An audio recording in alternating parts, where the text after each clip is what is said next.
Isa to sa mga makasaysayan na video dito sa Tatong Kalye. Ito ay tungkol sa istorya ng tattoo ni Alex Bulag. So dito sa istorya na to ay ikwinento niya yung mga karanasan niya sa bilangguan at inilarawan niya ang pamamuno ng kanilang leader na si Boy Kamatis. Konting disclaimer lang, since na ang mga istorya na nire-review natin or ang mga istorya na ginagawa natin dito ay tungkol sa pangungulungan, hindi naman nun ibig sabihin ay gino-glorify or ina-idolize natin or hinahangaan natin yung mga nagawa nila, no? So, nandito tayo para saksiyan yung kanilang testimony at syempre, aralin natin kung ano yung mga aral na dapat na pwede nating matutunan sa mga karanasan nila at syempre, kung ano man yung mali, ay wag nating gagayahin. Itatapon natin yung mali na yun. So, ang title pala nito ay Squealer. Dito, kwinento rin ni Alex Bulag. Base sa kanyang testimonya, hindi natin sinasabi na ito ay 100%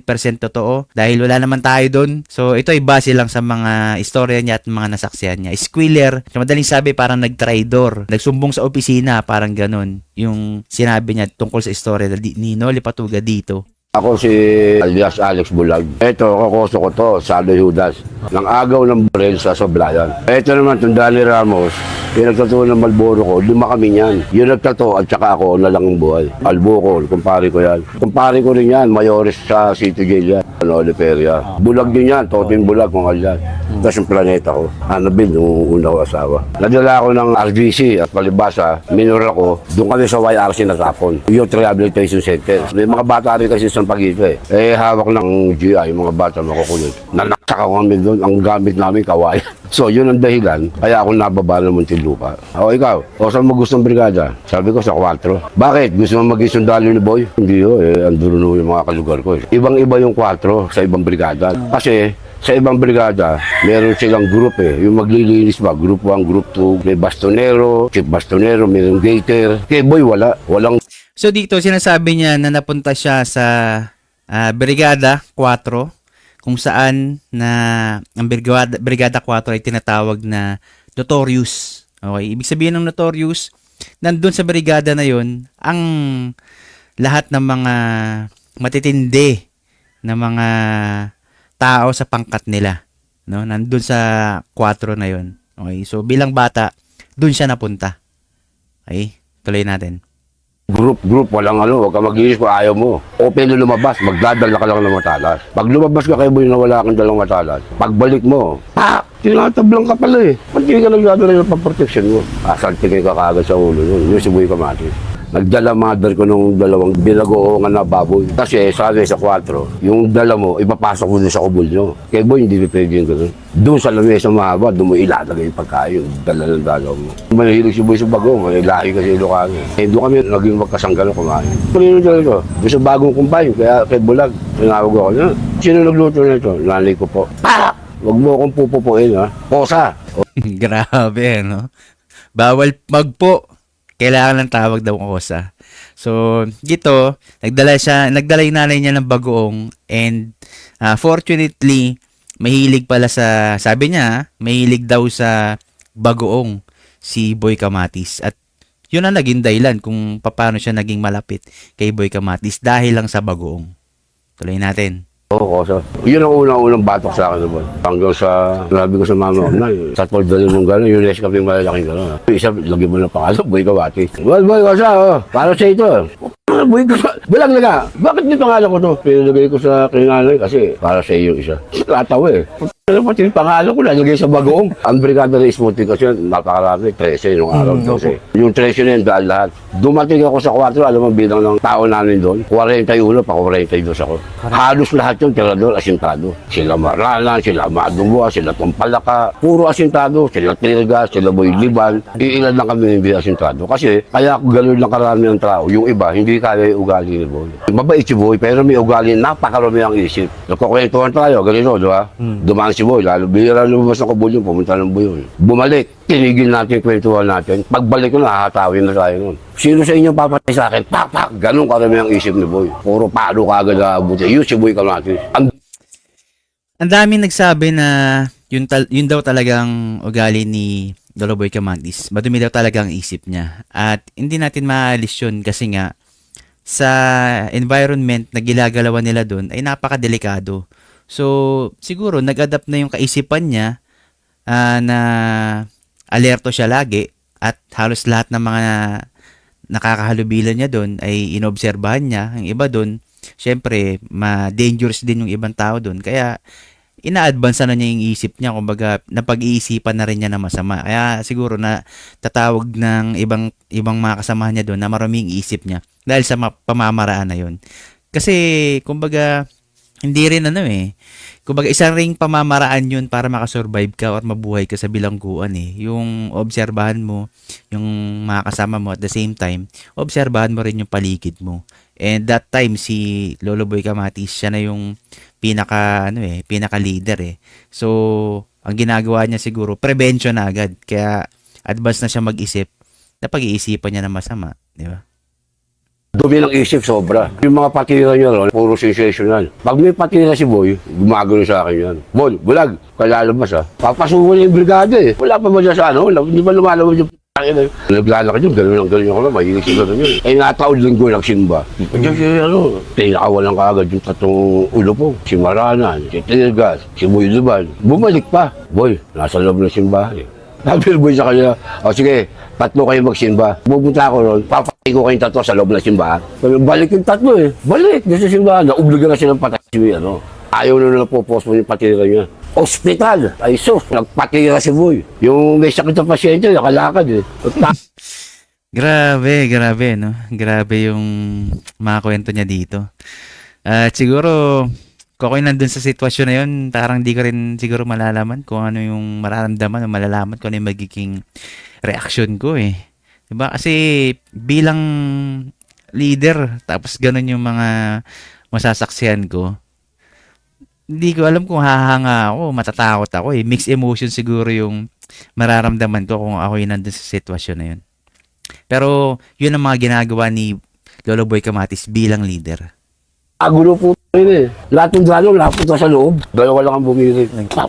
Agulo, labasan Kasi yung 4, parang may terrace yun Nakaganon na sa taas yun. Gaganon ko na yung ulo nun. Tsaka pag naglakad sa pasilyo, yung gumanon-ganon yung kamay, yun ang bisyo yun na. Kinabukasan. Bulag, wag ka lalabas. Gulo yun. Meron pang isang matibay sa Muntinlupa, yung Loli Patuga. Hindi totoo mga chain Loli kay Boy Kamati. Pag kinakausap ni Boy si Noli, nakayako lang kay Boy, Boy, puro ganun lang yan. Kaya yung nagsasalita na, ang tunay daw na bad boy ng Muntinlupa, si Noli, si Kamati, ako, pag ako nagsalita, hindi ako makain ng salita. Pag sinabi ko, mangyayari. Alam mo kung ano nangyari kay Noli, kasalanan niya talaga Kasi nung araw sa Munti, uso yung penpal. Nagkaroon ng penpal si Noli. Dinalo siya ng penpal niya. Nagkahulugan sila ng penpal niya. Hanggang sa humirit ngayon si Noli Patuga sa director living out. Ngayon, sabi ng director, bibigyan ko yung gusto mo, living out ka. Ituro mo lahat ng gamit niyo. Tinuro ni Noli. Yun ang kasalanan. Yung squirrel mas dahil nagkarat. Ginanon siya yung bumalik siya. Kulang-kulang 1 taon. Sa living out siya Kasama niya yung asawa niya Ang pagkakamal, bumalik sa loob. Nasa isip ni Noli.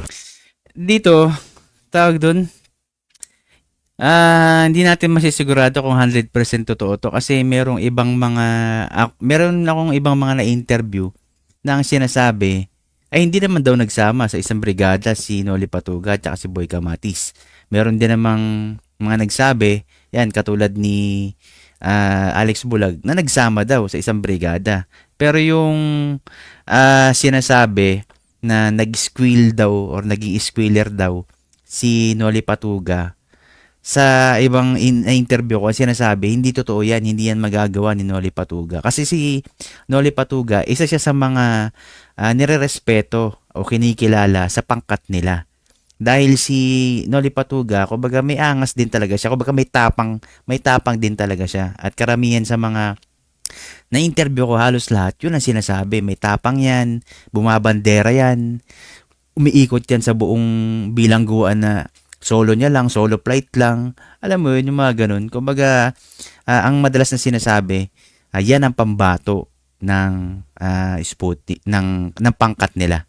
Yun ang kadalasang sinasabi or kinukwento tungkol kay Noli Patuga. Meron akong ibang na-interview ang sinasabi, ex-army yan. Yun ang sabi Hindi natin alam kung totoo yun. ex-army, kaya magaling daw sa bangkaw yan. Yung bangkaw, yun yung sibat. Doon daw magaling. Yun daw ang, kumbaga, pinaka, ano niya, gamit niya doon sa, pinakamagaling siya doon kapag ginagamit niya yung bangkaw na yun. Yun ang sabi. Tuloy natin.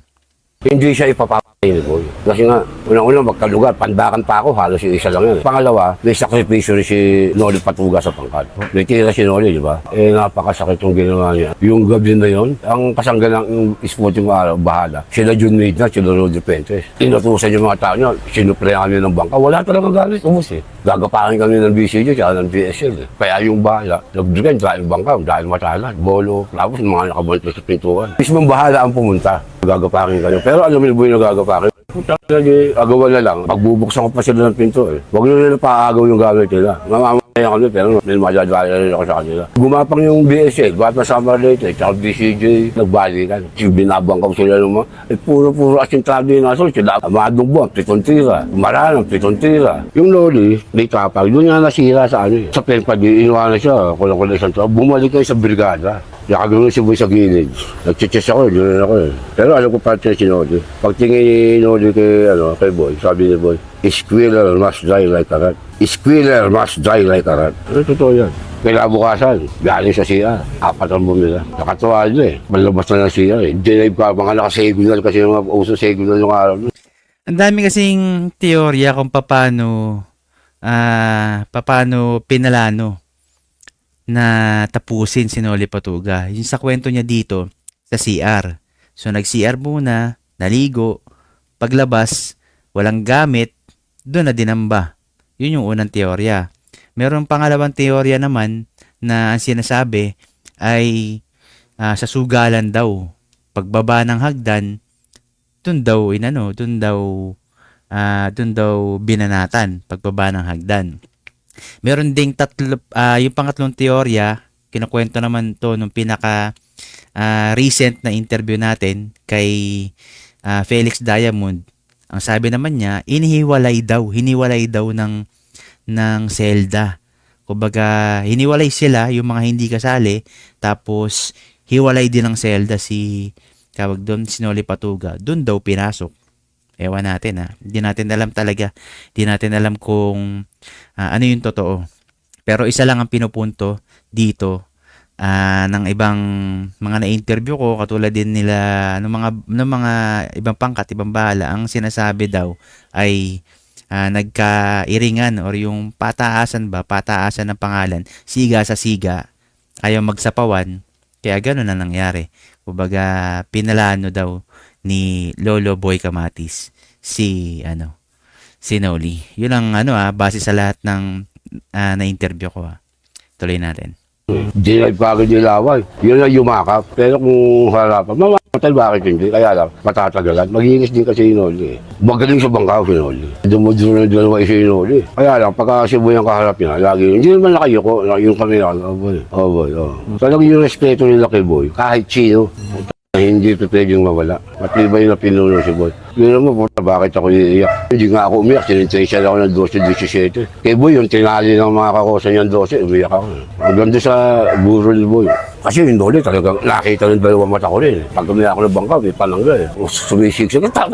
Walang inggit na umiyak kay Boy. Alaga pa nga ni Boy si Noli. Mauubos kami, kagagawan niya. Kaya galit si Boy. Squealer must die like a rat. Hindi nabot na tatlong araw, binila. Tinuro niya yung gamit lahat. Yun ang kasalanan ng pinakamalaki ni Noli Patuga. Siguro, nagtiwala si Noli, bukod sa kalugar, may sakripisyo rin siya sa pangkat. Kasi doon, pag tumira ka, resintado ka, iba, pag labas mo ng Bartolina, paano mo pa siya agamula? Oo, sa Muntinlupa, nung araw, gano'n. Ganon yung kadalasan na sinasabi ng mga na-interview natin eh. Kapag may may tira ka,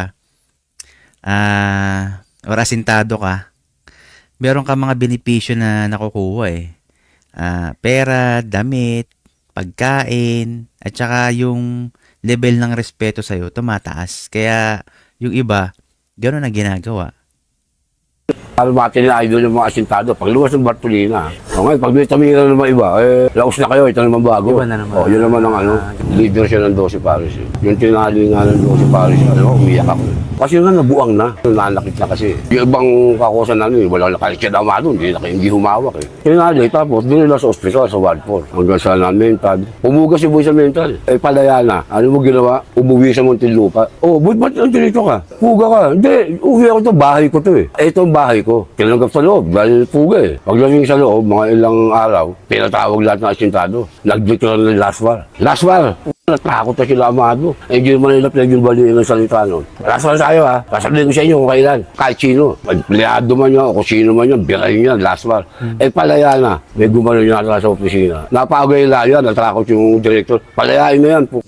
Magulo eh. Gusto mo paguloy ko itong Muntinlupa? Napagayla yan. Huwag mo dadaanan sa likod yun. Grabe yun, ano? Persado. Yung mga tauhan niya, persado. Persadong gawin yung utos niya. Hindi, mahirap baliin. Mahirap baliin yung utos niya bilang leader eh. Hirap nun. Bigat nun. Tuloy natin.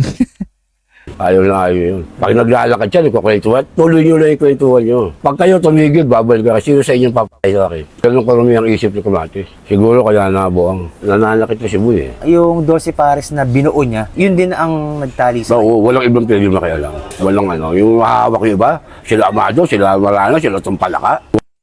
Sinasabi kasi nung ibang mga na-interview ko, lalong-lalo na si Lolo Pamboy, na malapit kay Lolo Boy Kamatis. Tawag doon, kumbaga dahil din sa babae kung bakit naging ganun. Kumbaga nabuburyong siya. Kasi nga, yung tawag doon, yung asawa niya, si Lola Auring, ay nabigo ng dalawin siya. Hindi na nakadalaw. So yun naman yung kadalasan na mga nagiging rason kung bakit nabuburyong o nag-uhormentado yung isang bilanggo, no, sa hindi pagdalaw ng mga minamahal nila. Noong mga panahon na yon, si Lola Auring ay kumbaga may anak kasi sila eh, si Boy Kamatis at saka si Lola Auring. So siguro ewan natin yun yung mga iniisip ni Lolo Boy Kamatis noong mga panahon na yon, kaya yun, pumupuga siya. Yun din ang sabi ni Lolo Pamboy. Pumupuga yan dahil gusto niyang hanapin si Lola Auring. Tapos meron din mga nagsasabi na pinapalabas talaga yan. Dahil pinapatrabaho yan. Kumbaga may trabaho siya sa labas, pinapalabas talaga siya. Kumukolekta ng pera, pagdating sa loob, pondo na ulit ng pangkat. Okay, tuloy natin. Walang nakialam, nakatingin lang. Saka pinag-usapan na, kasi nga, nananakit na si Boy eh. Baka mamaya makakita ng matalas, malakas pa. Yung tinali si Boy, umiyak ako eh. Talaga umiyak ako talaga. Yung nakakita ko pa talagang. Kasi nga, yung ginawa niya sa akin, isipin mo, ako lang ang nakakadaan sa likod niya. Pagka pumunta sa buyo niya, yung nasa buyo, kahit tumatay pa yun, bachi ka agad yun. Pero ako, sumasabay ako. Ganun ako kalakas kay Boy. Dahil lang saan? Sa bagoong. Pag iba nagdala sa kanya ng kape sa ospital, binabati yung kape, binabati niya. Pag ako nagdala, walang lagay mo dyan. Nakahilot lagi yun sa kabila. Lagi nakatalikod eh. Lagay mo dyan. Sabi naman ni Lolo Bill Carpa, again, di natin alam kung totoo to nung na-mental daw si Lolo Boy, kumbaga naturukan daw ng gamot na pang may, yung mga gamot kasi na yung tinuturok sa may mga diferensya yung utak. Pero ang sabi naman ni Lolo Pamboy, talaga yan, kumbaga nagpa-mental talaga para makapoga. Pero yun nga, unfortunately, naturukan daw ng mga gamot na pang pasyente ng mental. Kaya gano'n na nangyari. Tsaka dagdag na rin yung iniisip niya na yung asawa niya nga hindi na siya dinadalaw at tsaka yung iba-ibang problema pa sa pamilya. Kaya ang sinasabi nila, medyo nagkaroon daw ng diferensya sa pag-iisip si Lolo Boy Kamatis. Kaya yung kinukwento dito ni Lolo Alex Bulag, tinatali na siya ng 12 pares. Yun yung binuo niya na mga binuo niyang grupo ng mga frontline. Kumbaga, yun yung talaga yung mga tumitira. Yung 12 pares na yun. Yun ang nagtatali sa kanya. Kasi nga, yung ibang mga bilanggo doon, ibang preso, hindi nakikialam. Bilang respeto na rin sa pangalan ni Boy Kamatis. Ano, nihalaga rin ako sa kanya. Si Boy kasi, kahit sabihin mo pito pape, amadong buwak, pito tayo, maranan. Sila tira, sila Boy naman. Talagang hindi nila nakuha yung loob ni Boy. Kaya nga lang 41 peraso lang yung inabot ko sa Kawato. Gawa nga ng ugali ni Boy. Tumatakbo kay Hito, kay Boy Luna, kay Gutierrez, kasi nga yung ugali ni Boy, natatakot sila. Kung mga basketball, tumitigil, pagbubuta si Boy sa ospital. Si Boy, mga Alaska pa yun. Kito! Yung mga kakose ni Robby Gutierrez. Kito! Pangalawa sigaw ko niya, Kito! Dudungan mo na yun. Oh, Boy, kumala Boy, sige, gigising ka. Oh, yung mga kakose natin dyan, ha? Pagdasal na mabuti para mapunta sa langit. Maglalakad na ngayon, pumunta ang ospital, dadalabi yung mga kakose namin sa akin. Paglugpas ni Boy, tsaka ularo ulit sila. Yun si Boy Kamatis. Kaya kay Boy, bawal yung padudahan. Papadudahan ka, kunwari, pogi ka, paputi ka. Pero siya yung ganun dun eh. Nunungi ka sa bed mo, no? Gulpe kay Boy yun. Pakusa mo yung bigla, pa! Google Pay ni Boy kung sino man yung napapaduda. Si Amadong Buang, more po yung na yan. Sumalangit naman ako sa siya na. Mahilig sa bata yun. Lalo pag pogi, pag ano. Sila marana, tumagal na sa bilibid, 20 taon. Yung hindi pa buang si Boy, hindi sila obra. Yung medyo, ano na yung utak yun. Matatawa ka nga kaya ano yun. Hindi niya alam, kasalubong na si Boy. Hinintuan siya naman. Sabi siya kami ni Boy. Ikaw ba, sa kahawak mo ng Diyos, sigurado sa langit ka ba pupunta? Hindi Boy, pasensya ka na Boy. Hindi na kita napansin Boy. Pasensya ka na. Ang hindi lang sinisita ni Boy doon, alam mo kung sino? Si Commander Sumulong. Balahap, binaba siya. Del, oh Boy, kapal yan. Yung planeta niya, laki. Sige, smoothing nga. Pero sa likod lang ang tattoo ni Boy, pero dito, wala tattoo si Boy. Sinugod nga ng Boy na kapatid yung panorama eh. Yung magazine, in-interview si Boy. Pinirmahan pa ni Boy. Ilalabas sana yung story ni Boy. Naawat ni Baby. Ayaw talaga ilabas ang story ng Boy. Nung araw pa, kay Eddie Fernandez, hindi talaga binibigay yung story ni Boy. Yun ang pinaka sa Monteluca. Wala nang bad boy pa. Sa loob ng presinto ng si Boy. Dumating si Baby rito. Kapatid ni Boy, yung Tomboy. Yung dumadalaw sa Monte. Sinundo kami. Kami na naman ligurang kabuslay. Gulat ko na. Ang pinatay ni Boy, polis. Sa Layala, pinatay niya polis. Pinatay na rin siya. Ganun. Ang sabi dito, nawala si Lolo Boy Kamatis dahil tinapos siya ng isang pulis. Pero ang sabi naman ni Lolo Pamboy at saka nung kapatid ni Lolo Boy Kamatis, kapatid sa ina ata or sa ama, kung di ako nagkakamali. Pero half sister ni Lolo Boy Kamatis, nawala siya dahil sa sakit. Kasi nga, ang lakas manigarilyo. Sunod-sunod daw kung manigarilyo. Kaya yun ang nagkaroon ng komplikasyon sa baga ata. Pero ang pinapunto kasi nila nung in-interview ko sila, nawala dahil sa sakit. Hindi nawala dahil tinapos ng lespo. Nawala dahil sa sakit. Pero dito sa kwento ni Alex Bulag, tinapos ng lespo. Huling yugto na buwan, generoso doon ka. Alas buwan ka natin.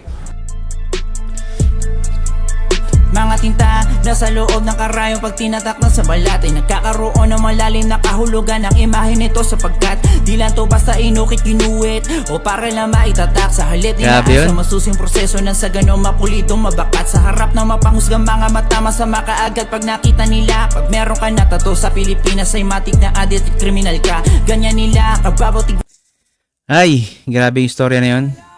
Ang komplikado kasi at saka ang daming istorya na hindi natin mabiberipika kung totoo o hindi. Kaya nga siya istorya eh. Pwedeng totoo, pwedeng hindi. Pero ayon sa mga na-interview ko, mataas ang porsyento na totoo ay si Lolo Boy Kamatis, madumi mag-isip. Pangalawa, si Noli Patuga ay may pangalan din. Nagtatagisan sila kung sino yung pangalan na tataas o hihirangin na pinakamataas sa pangkat nila. Pangatlo, nawala si Lolo Boy dahil sa sakit base dun sa kapatid na niya mismo Ang pinaka pinupunto dito ay hindi naman daw nag-squill si Noli Patuga. Kumbaga, ang pinaka dahilan lang daw talaga ay nagpataasan ng pangalan yung bawat isa. Kaya nangyari, ayun, nagsalpukan sila. Again, maraming salamat. Magandang gabi sa inyong lahat. Ako nga pala si Jello mula sa Tatong Kalye, mga istorya ng tattoo sa kalye.